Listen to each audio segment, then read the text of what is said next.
ಗುರ್ರಾಯ್ಸೋದು ಓಡಾಯ್ಸೋದು ಇವನ ಹತ್ರ ಇಟ್ಕೊಳಕ್ ಹೋಗ್ಬೇಡ. ಗುರ್ರಾಯ್ಸಿದ್ರೆ ಕಣ್ಗುಡ್ಡ ಕಿತ್ತಾಕ್ಬಿಡ್ತೀನಿ ಮಗ್ನೆ. ಇವನು ಒಳ್ಳೋರ್ಗೆ ಪರಮಾತ್ಮ, ಕೆಟ್ಟೋರ್ಗೆ ಶನಿಮಾತ್ಮ. ಚೌರ ಈ ಚೌರ ಹೊಡೆದ್ರೆ ಹೊಂಗೇನಲ್ಲು, ಮುಣಿದ್ರೆ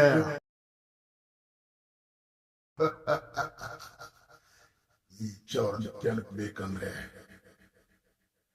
7 ಗುಂಡಿಗೆ ತಮ್ಮು ಬೇಕು, ತಮ್ಮು.